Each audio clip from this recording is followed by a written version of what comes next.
13 ఏళ్ళోళ్ళు 14 ఏళ్ళోళ్ళు పెద్ద పెద్ద మహిళల మీద అత్యాచారాలు చేస్తున్న రోజులు.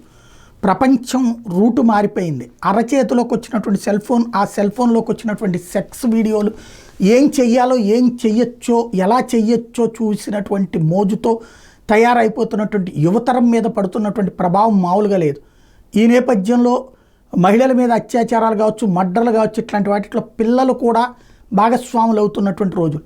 దానికి అరెస్ట్ చేస్తే కనుక వాళ్ళని తీసుకెళ్ళి బోస్టన్ స్కూల్స్ లాంటిది, అంటే జునైనల్ కోర్టుల్లో జునైనల్ జైల్స్ అంటారు, అంటే జైలు కూడా అనకూడదు, పరివర్తన కేంద్రాలు అని చెప్పి పిల్లల్ని తీసుకెళ్ళి అక్కడ మార్చేటటువంటి ప్రక్రియ అంటారు. అక్కడ ఎవరు మారేది లేదు, పెట్టేది లేదు. కాకపోతే దాంట్లో 18 ఏళ్ళ దాకా ఉంచడం అనేది ఉంటుంది. అయితే మొట్టమొదటిసారి ప్రపంచంలో ఒక దేశం క్వీన్లాండ్స్, ఆస్ట్రేలియాలోని క్వీన్లాండ్ ప్రభుత్వం కీలకమైనటువంటి చట్టం తీసుకొచ్చింది. తీవ్ర దాడి, దోపిడీల వంటి 13 నేరాలకు పాల్పడినట్టు రుజువైతే 10 ఏళ్ల బాలలకు సైతం పెద్దలకు మాదిరిగానే శిక్షలు వేసేందుకు చట్టం చేసింది. హత్యా నేరానికి అయితే ఏకంగా 20 ఏళ్ళు ఎటువంటి పెరోల్ లేకుండా జీవితకాల జైలు శిక్ష పడే అవకాశం ఉంది.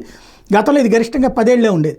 క్వీన్స్లాండ్లో గత 14 ఏళ్లలో పిల్లల నేరాలకు సగానికి సగం తగ్గినట్టు గణాంకాలు చెప్తున్నాయి. 2022 నుంచి నేరాల రేటు స్థిరంగా కొనసాగుతుంది. అయితే దేశంలోని ఇతర రాష్ట్రాలతో పోలిస్తే క్వీన్స్లాండ్ జైళ్ళలో ఎక్కువ మంది పిల్లలు ఉన్నారు. దీంతో పిల్లలు కూడా నేరాలకు పాల్పడుతున్నటువంటి నేపథ్యంలో ప్రజాగ్రహం వ్యక్తం అవుతున్నందువల్లనే ఈ చట్టాలను కఠినతరం చేశామని, దీనివల్ల నేరాలు తగ్గుతాయని ఆశిస్తున్నామని ప్రభుత్వం చెప్తుంది. అయితే నేరాలు తగ్గడం అటు నుంచి పెరిగే ప్రమాదం ఉందని నిపుణులు ఆందోళన వ్యక్తం చేయడం అన్నటువంటిది ఇక్కడ కీలకమైనటువంటి అంశం.